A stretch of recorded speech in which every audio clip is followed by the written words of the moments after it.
Pagi. Oke. Pak Wali. Ya, Apa selamat kabar, pagi. Pak Wali? Baik. Ya, baik. sehat? Ya, alhamdulillah. Makin sehat keker nih Pak Wali. Iyalah, Olahraga, kita kan punya waktu Selasa, Jumat buat olahraga di sini untuk. Saya kapan minggu lalu lihat Bapak kayak kaos segar sekali berkeringat. Terima kasih Sobat WK. Saya mendapat kesempatan luar biasa bertemu dengan Wali Kota Bekasi, Bapak Rahmat Effendi. Kita panggil RE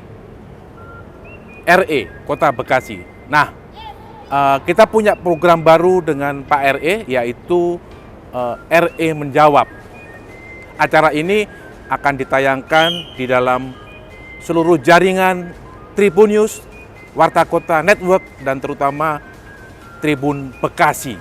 Nah, Pak RE, kita punya 2 pertanyaan dari warga seputar COVID, terutama kita masih punya waktu sampai dengan 3 bulan ke depan, sampai dengan tahun 2021. Dan yang kedua, antisipasi banjir. Kira-kira bulan-bulan menjelang akhir tahun begitu. Pak RE, ini pertanyaannya kita ambil dari sampling, yaitu dengan Bapak Atim dari Bekasi Selatan, dua-duanya, lalu ada Ibu Daryati. Nah, Pak RE, pertanyaan pertama seputar COVID sampai dengan akhir 2021, Kota Bekasi bagaimana programnya? Ya, kita dalam mengendalikan COVID ini kan sebenarnya cukup berhasil. Ya.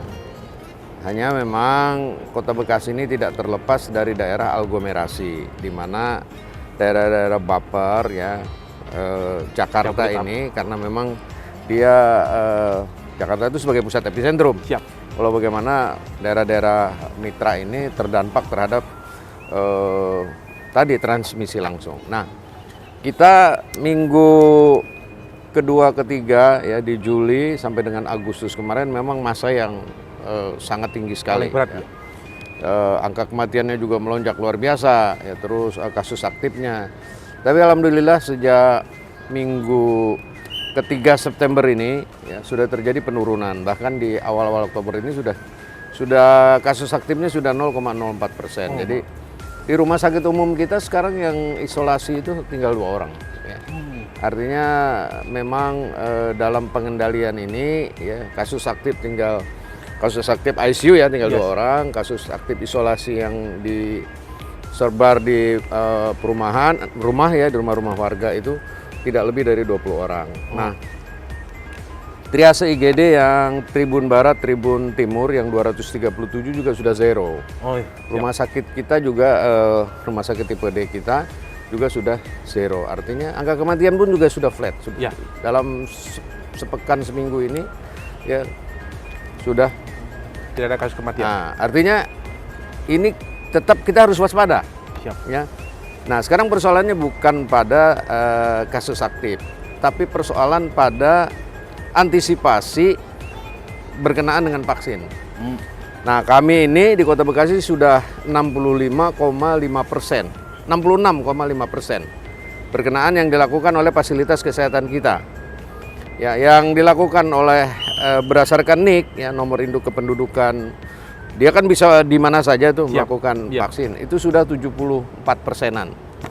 Artinya sudah tinggi sebenarnya. Tetapi kita ingin ya dalam herd immunity ini dari 2.015.000 warga yang wajib vaksin ini untuk percepatan.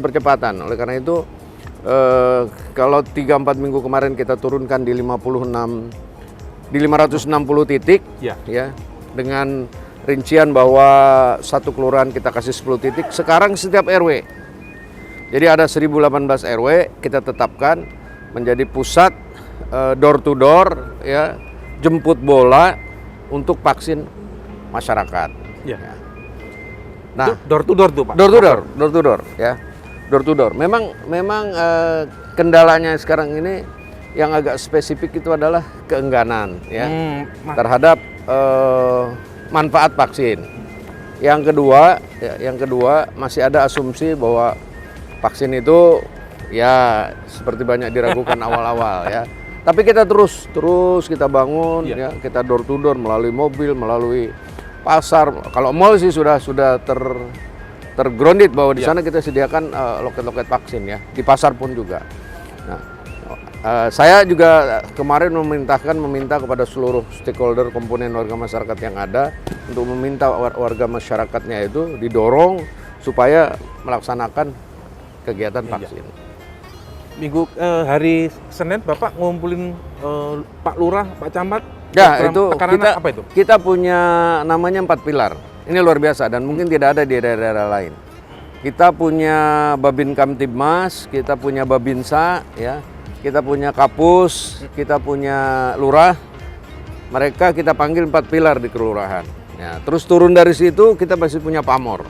Oh. Nah, turun dari punya Pamor lagi, kita masih punya jaringan-jaringan untuk memperketat, memperkecil. Bahkan terakhir sekarang kita sudah stikerisasi. Jadi kita di rumah yang sudah tervaksin, yang belum. Jadi kalau nggak terstikerisasi kan, oh ini besok lupa. Tapi sekarang kan kelihatan, oh ini sudah, oh ini sudah, oh ini sudah. Terakhir ini pertanyaan dari Bapak Atim dari Bekasi Selatan ini. Penekanan pada prokes ini bagian Pak, jangan kira-kira takut mengendor begitu. Prokesnya nggak boleh kendor. Kita khawatir nanti ya gelombang ketiga atau gelombang selanjutnya lah. Karena pada saat kita masuk kepada gelombang selanjutnya kemampuan kita sudah sangat terbatas. Oleh karena itu saya himbau kepada seluruh warga masyarakat Kota Bekasi ya dimanapun juga berada tentunya di wilayah Kota Bekasi bahwa prokes apa yang sudah dinilai oleh BNPB pada saat itu adalah kita hampir 98%, terus kita patuhi ya, menggunakan masker, menyediakan fasilitas-fasilitas untuk cuci tangan, terus menjaga jarak, ya, membatasi jumlah dalam satu kegiatan di ruang tertutup. Ya, kalau di stadion gini, kayak seperti ini, menurut saya nggak ada masalah, ruang terbuka, tapi di ruang-ruang tertutup itulah. Ya. Jangan sampai ada ya nanti klaster-klaster baru. Nah, seperti PTM nih, sekolah tatap muka langsung, kita tidak ada mendapatkan laporan ada dari kegiatan ini jadi klaster baru, nggak ada. Gitu. Karena memang alhamdulillah ya apa yang ingin kita lakukan ini, himbau ini, dorong ini, minta ini, termasuk kemarin pada saat saya menetapkan QR code ya di tempat-tempat di fasilitas umum atau fasilitas pelayanan, saya bilang ini bukan sebagai syarat terhadap sebuah proses pelayanan, tapi ini sebuah kewajiban. Anda mau minta haknya, kewajibannya selesaikan. Siap. Karena belum vaksin bukan ini, oh nanti gara-gara ini nggak jadi. Bukan, Anda vaksin di tempat saya di sini. Baru Anda minta haknya, saya bilang. Siap. Sahabat WK, masalah prokes tidak boleh kendor.